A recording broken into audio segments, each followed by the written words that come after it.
తప్పుడు ఆరోపణలు చేసినా, వాస్తవాలకు విరుద్ధంగా మాట్లాడినా, నా వ్యక్తిత్వాన్ని దెబ్బతీసే ప్రయత్నం చేసినా మిస్టర్ రేవంత్ రెడ్డి నేను భయపడునని సందర్భంగా మనవి చేస్తున్నాను.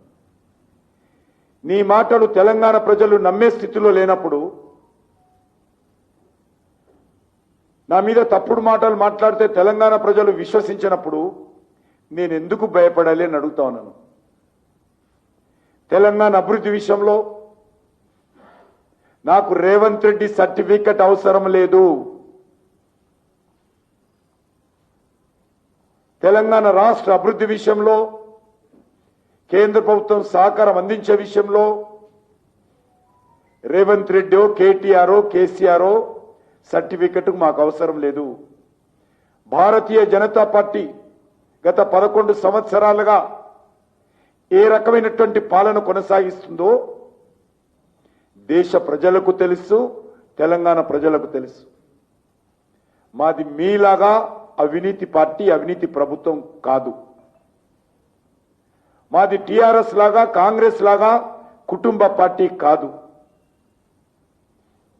మాది బీఆర్ఎస్, కాంగ్రెస్ లాగా బయటకు ఒక మాట, లోపల ఒక మాట మాట్లాడడం. చెప్పిన హామీలు ఖచ్చితంగా అమలు చేసేటువంటి పార్టీ నరేంద్ర మోడీ గారి నాయకత్వంలో మడమ తిప్పని పార్టీ మాది. మడమ తిప్పని పార్టీ ప్రభుత్వము 140 కోట్ల మంది ప్రజల ఆశీస్సులతో మూడోసారి అధికారంలోకి వచ్చి ఒక చిన్న అవినీతి ఆరోపణ లేకుండా పనిచేస్తున్నటువంటి ప్రభుత్వం మాది.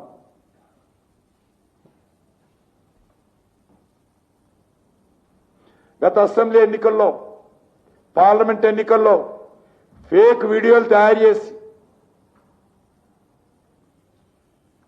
తప్పుడు ప్రచారం చేసినటువంటి party Congress party, BRS party. ఇప్పుడు జూబ్లీ హిల్స్ లో కూడా అదే రకమైనటువంటి తప్పుడు ప్రచారం.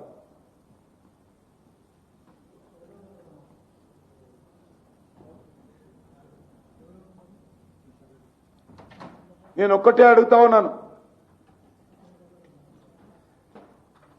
1,00,000 కోట్లు కక్కిస్తామని మీ నాయకుడు రాహుల్ గాంధీ మీరు తెలంగాణలో ఊరూరు తిరిగి ప్రచారం చేసిరా?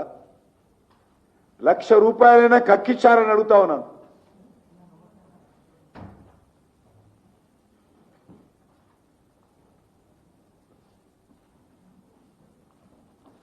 మీకు బీఆర్ఎస్ పార్టీకి ఢిల్లీ స్థాయిలో ఒప్పందం కుదిరిందా లేదా? ఇది వాస్తవం కాదా? కేటీఆర్ నిన్నగాక మొన్న మాట్లాడుతూ రేవంత్ రెడ్డిని రాహుల్ గాంధీ ముఖ్యమంత్రిగా తప్పించాలనుకుంటున్నాడు.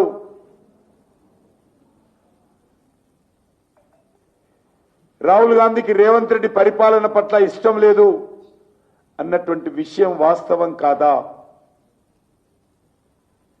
ఢిల్లీ ఎన్నికల్లో ఓడిపోయినప్పుడు కేటీఆర్ సోషల్ మీడియాలో ఇప్పటికీ ఉంది, బీజేపీకి వ్యతిరేకంగా రాహుల్ గాంధీ కేజ్రీవాల్, కేసీఆర్ లాంటి వాళ్ళందరూ కూడా కలుపుకొని పోరాటం చెయ్యాలి అన్న విషయం వాస్తవం కాదా?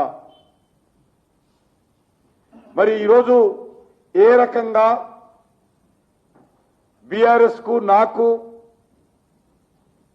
జత కలుపుతున్నారో చెప్పాలి. నేను ఈరోజు మరొకసారి ముఖ్యమంత్రికి చీము నెత్తురు ఉంటే ఇచ్చిన మాట మీద, చేస్తున్నటువంటి ఆరోపణల మీద ఏదైనా 1% అయినా మీకు విశ్వాసం ఉంటే మీ మాటల మీదనే, ఎక్కడ